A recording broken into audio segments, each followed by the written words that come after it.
네, 오늘 비가 오네요.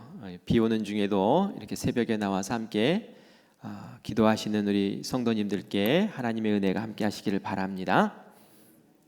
네, 또 방송으로 함께 하시는 우리 성도님께도 동일한 은혜가 있기를 간절히 바랍니다.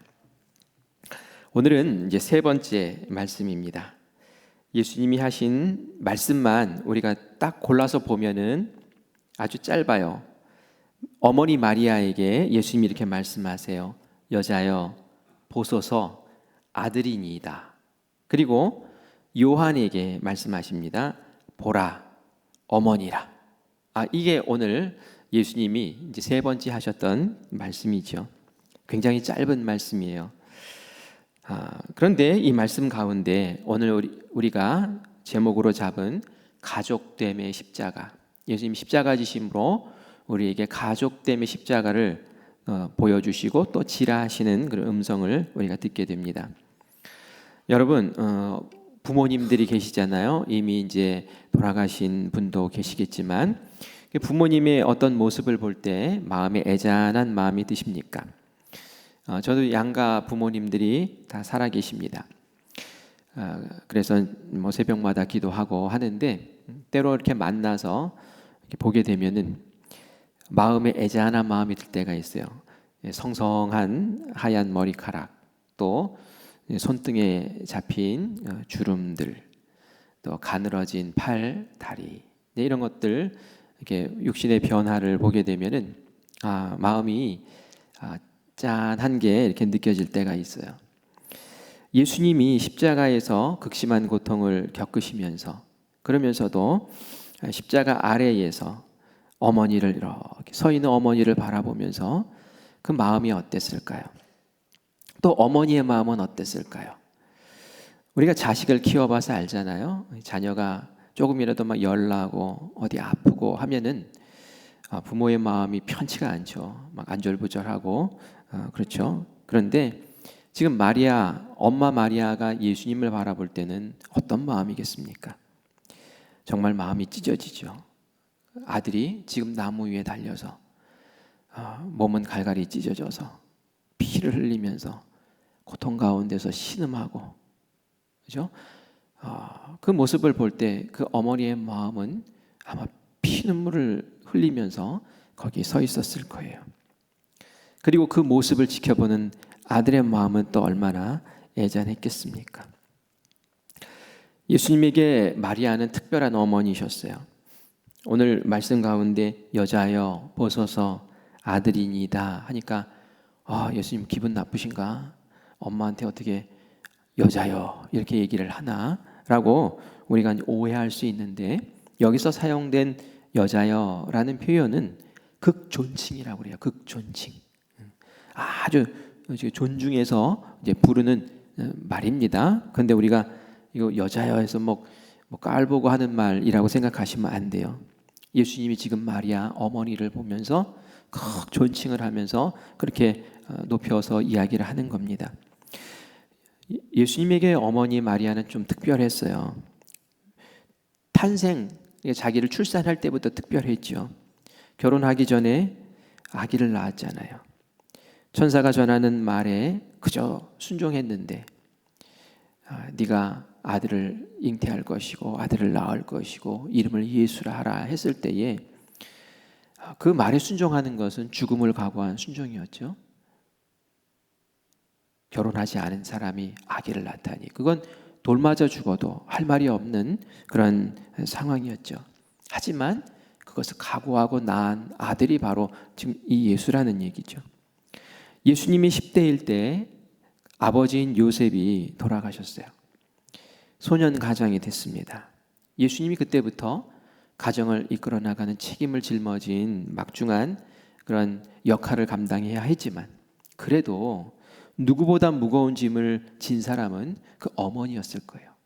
마리아 어머니가 그 자녀들을 양육하면서 그렇게 돌보고 키워냈던 분이시죠. 어머니에 대한 마음이 또 각별했을 거예요. 예수님이 30대가 되었습니다. 그런데 예수님이 느닷없이 가정을 더 이상 돌보지 않고 사역을 한다고 밖으로 나가버리시는 거예요. 집안에서 이 마리아 어떻게 생각했겠어요? 이제 좀 힘이 되나 싶었는데, 이제 좀 짐을 내려놓나 싶었는데 또 이 아들이 그렇게 밖으로 나갑니다. 기적과 말씀을 전한다, 선한 영향을 미친다라는 이야기를 들 때는 그 어머니의 마음이 그래도 안심이 되고 기쁨이 있었겠죠. 하지만 또 종교 지도자들하고 다투고 있다, 귀신을 내어 쫓았더니 또 귀신의 바알세불의 힘을 빌어서 저렇게 한다 하면서 귀신 들린 사람 취급을 당한다, 또 안식일 논쟁 때문에 안식일의 주인이라고 이야기하는 바람에 그냥 신성모독으로 그냥 문제가 생기고 어렵다, 그런 얘기 들을 때마다 이 엄마의 마음은 또 어땠겠습니까? 그냥 늘 조마조마하고 위험천만한 가운데 그렇게 또 날마다 지내지 않았겠습니까? 예수님이 마리아를 볼 때에 착한 아들이었지만 동시에 또 많은 염려와 근심거리를 안겨줬던 아들이었던 것을 보게 됩니다. 그리고 오늘 이 자리, 바로 그 십자가의 자리에서 예수님이 그래도 인류를 구원하고 이스라엘 백성을 구원할 줄 알았더니 저렇게 십자가에 달려서 처참하게, 정말 그 모습을 보는 것만으로도 이제 잠자리에서 계속 악몽처럼 생각날 거 아닙니까? 그런 상황의 끔찍한 모습을 안게 되는 이 마리아, 엄마의 모습을 보면서 예수님도 가만히 있을 수가 없었죠. 그래서 십자가에 달려서 그 고통 속에서도 그 엄마를 내려다보면서 오늘 하신 말씀, 이 십자가상에서 하신 세 번째 말씀이 바로 우리가 읽은 말씀이었습니다. 뭐라고 말씀하십니까? 어머니, 엄마, 저를 좀 잘 보세요. 잘 들으세요. 어머니 곁에 있는 사람이 누굽니까? 요한입니다. 요한 보이시죠? 그렇게 얘기를 한 거예요. 요한. 그리고 나서는 제자에게 말씀하시죠. 요한아, 네 곁에 있는 어머니다. 네 곁에 있는 분이 이 마리아, 나의 어머니가 너의 어머니다 라고 그렇게 말씀하고 있는 거죠. 세번역에 보면 26절 말씀이 이렇게 표현되어 있어요.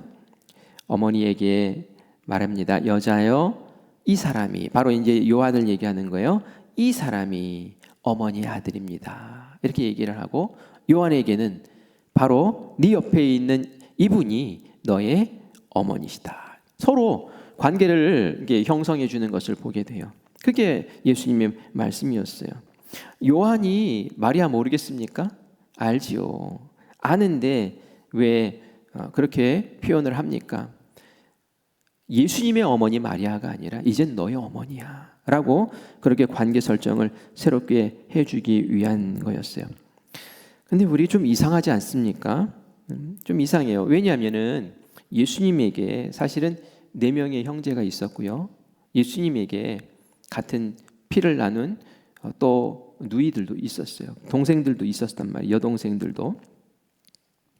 예수님에게 이렇게 형제가 있고, 그런데 왜 굳이 혈육도 아닌 요한과 어머니시다, 아들이십니다, 아들입니다 라고 하면서 그렇게 관계를 맺어주는 걸까요?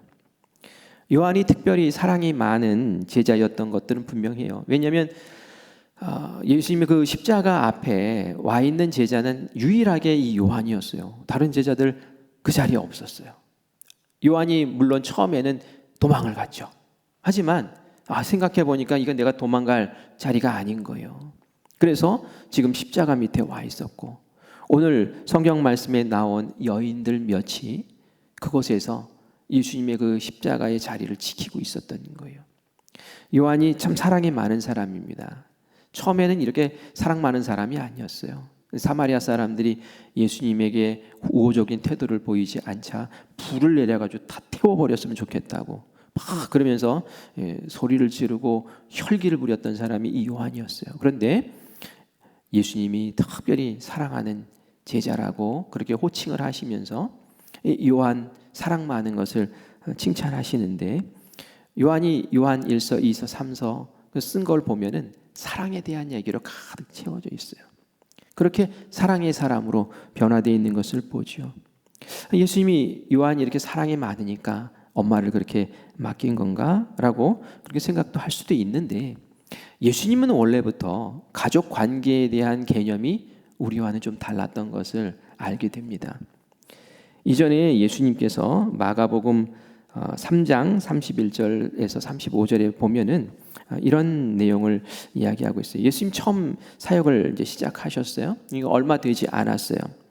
그런데 막 사역을 하고 있는데 어떤 사람이 들어와서는 이야기를 합니다. 예수님, 지금 밖에 예수님의 어머니와 그 형제들이, 누이들이 동생들이 와 있습니다 하면서 이야기를 하는 거예요. 그래서 예수님이 그때 하셨던 말씀이 누가 내 어머니고 누가 내 동생들이냐 이렇게 얘기를 하는 거예요. 밖에 지금 와 있다는데, 그래서 좀 나와 달래는데 누가 내 어머니고 누가 내 동생들이냐라고 이야기를 합니다. 그러면서 예수님 그 주변에 앉아 있었던 사람들을 쭉 둘러보시는 거예요. 그러면서 하시는 말씀이 35절 말씀입니다. 3장 35절 말씀 같이 읽어볼까요? 누구든지 하나님의 뜻대로 행하는 자가 내 형제요 자매요 어머니이시니라. 예수님께서 이렇게 얘기하시는 거예요. 너희들이 지금 내 말을 듣고 하나님의 말씀으로 알고 깨닫고 그것을 지켜서 살면 바로 여기 있는 네가 나의 형제고 네가 나의 자매고 또 연세 많으신 당신이 저의 어머니이십니다. 이렇게 이야기를 한단 말이죠. 하나님의 뜻에 순종하고 그 안에서 하나 된 사람들은 다 나의 혈육과 같은 그러한 가족이다라는 이야기를 하고 계세요. 그래서 우리도 마찬가지로 주님을 하나님 아버지라고 부르는 그 순간부터 우리는 한 가족인 줄 믿습니다. 우리는 가족이에요. 저는 어느 정도나 될까요? 형님쯤 되나요? 그래요. 제가 어머니라고 불러야 될 분들도 여기 여러 분 계시네요. 그래요. 우리 가족입니다. 이 가족의 마음을 가져야 돼요. 요한이 이렇게 가족으로 다시 한번 확인받고 그리고 마리아를 이제 어머니로 품게 됐어요. 그런데 말이죠. 요한에게 이것이 영광일까요? 짐일까요? 한편으로는 영광이죠. 예수님의 나의 스승의 어머니를 나의 어머니로 이렇게 맺어주시니 얼마나 영광입니까? 하지만 요한에게는 그것이 새로운 십자가죠. 이제 어머니를 책임져야 돼요. 예수님을 대신해서 돌봐드리고 부양해야 되고 살펴드려야 되는 그런 짐을 지게 된 것이죠. 그게 바로 예수님이 지신 십자가라는 얘기예요.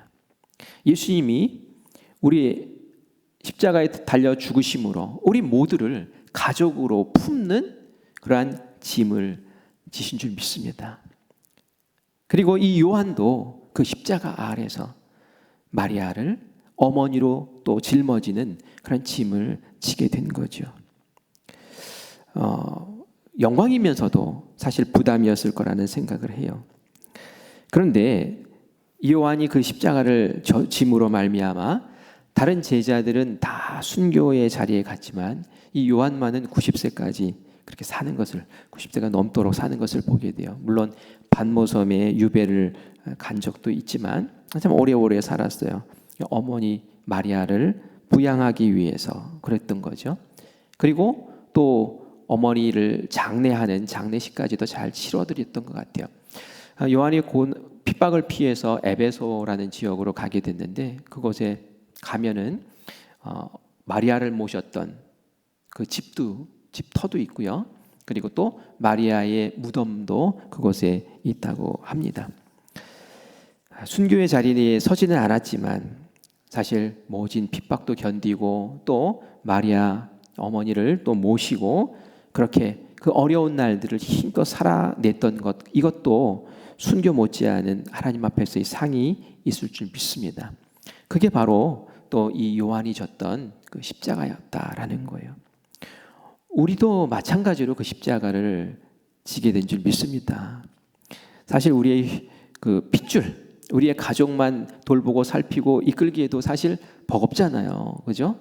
우리 자녀만으로도 충분히 기도 제목이 되는데 또 우리 주변에 있는 우리 모든 예수님을 고백하는 우리 큰빛교회 성도들이 나의 가족이야? 라고 생각할 때에 그 마음 가운데 큰 가족이네 기쁨도 있지만 또 이 짐을 이 십자가를 또 어떻게 져야 되나라는 그런 부담감도 생기단 말이죠. 바울도 우리에게 우리가 가족이다라는 표현을 씁니다. 에베소서 2장 19절 말씀에 보면은 같이 읽어보겠습니다. 그러므로 이제부터 너희는 외인도 아니요 나그네도 아니요 오직 성도들과 동일한 시민이요 하나님의 권속이라. 이 권속이라는 표현이 바로 가족이다라는 표현입니다. 바울이 얘기하는 거예요. 너희는 외인, 모르는 사람, 바깥 사람도 아니야. 나그네도 아니야. 에베소 교인에게 얘기하는 거예요. 우린 오직 성도들과 동일한 시민이다. 하나님 나라의 시민이고, 그리고 마지막으로 강조하는 게 하나님의 권속이다, 가족이다. 우리는 한 가족이다라는 이야기를 합니다. 우리도 역시 영적인 가족이라는 거예요. 우리 속회 영적 가족이죠. 제가 이렇게 신방을 하면서 또 우리 속장님 모시고 같이 가서 속돈하고 같이 신방을 하는 거죠. 그러면 보면 아주 가족과 같아요. 너무너무 좋고. 그리고 어제는 또 제가 어떤 분의 카톡을 이렇게 봤어요. 카톡을 보니까 매일매일 말씀을 나누고 매일매일 그 말씀 가지고 서로 이렇게 격려하고 나 이거 정말 용서해야 되는데 이게 잘 안 되고 막 이러면서 이게 마음을 나누고 하는 거 보니까 너무 좋더라고요. 영적인 가족이구나 그런 생각이 들었어요. 최근에 청년부 담당하는 우리 이상 목사님이 저한테 한 청년의 사정을 쭉 얘기를 하고 너무 이제 마음 아픈 그런 상황을 얘기를 하고 또 경제적으로 막 힘겹게 분투하는 그런 모습을 이야기를 하면서 어떻게 도와야 될까 이 고민하는 이야기를 저에게 하는 것을 들으면서 그래 그냥 너나 나나 사무적인 관계라면 이런 얘기 안 할 텐데 가족의 마음이 있구나라는 생각을 가졌습니다. 어떻게 도와야 될까 그런 고민도 하게 돼요. 저도 한때 청년 사역을 할 때에 제가 40대 후반쯤에 청년을 맡아서 사역을 했어요. 고민이 됐어요. 이 나이에 청년들을 만나서 무슨 그 교감이 있을까? 청년들은 한참 저랑 20살 정도 이게 차이가 나는 그런 20살도 넘죠. 그런 차이가 나는 상황에서 이들하고 무슨 내가 이거 할 수 있을까라는 그런 생각을 했어요.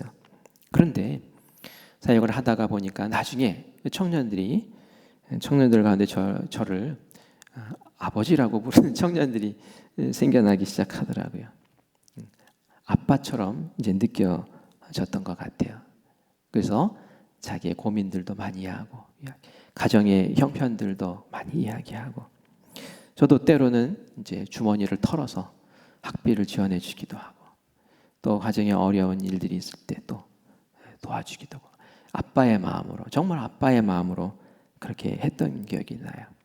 저를 아버지라고 불렀던 그런 청년들이 아버지가 없는 게 아니에요. 육신의 아버지 있어요. 그런데 아버지가 술 먹고 두들겨 패는 아버지, 이런 아버지, 자기를 외면하고 자기에게 늘 돈을 뜯어가는 아버지, 이런 아버지를 둔 아이들이 저를 통해서 아버지의 마음을 알고 아버지의 사랑을 느끼고 그래서 청년들이 아주 든든하게 이렇게 세워지는 모습을 그때 보면서 그래 가족 같아야 돼 그런 생각을 가진 적이 있었습니다.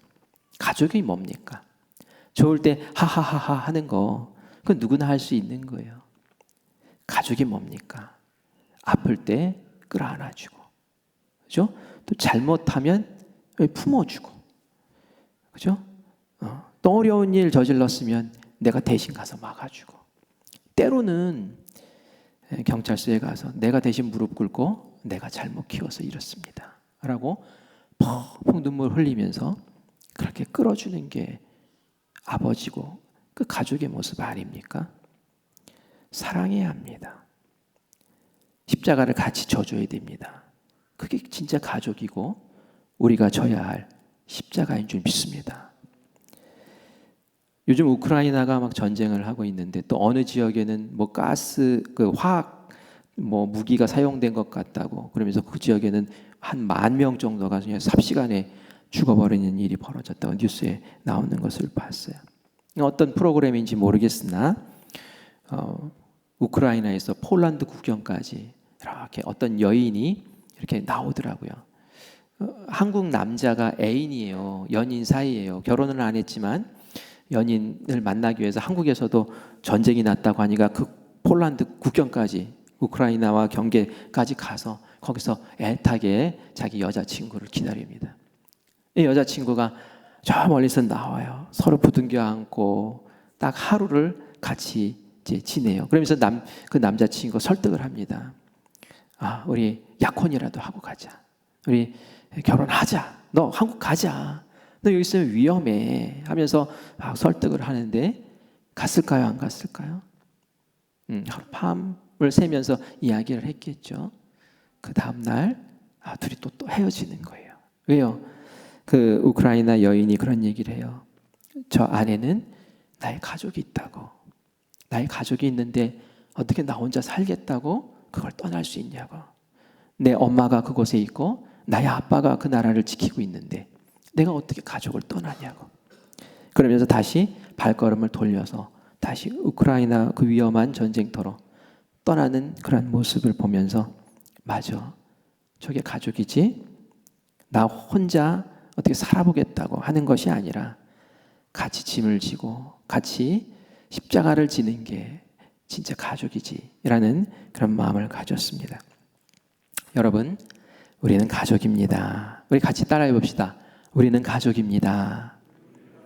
그래요. 우리는 가족입니다. 특별히 상처 있고 연약하고 또 실수하고 이런 사람들을 더 가족의 마음으로 바라보시고 또 돌보시고 아버지의 마음, 엄마의 마음으로 그렇게 품고 세워나갈 때에 우리 교회가 따뜻한 교회, 사랑이 넘치는 교회, 그런 교회 되게 하실 줄 믿습니다.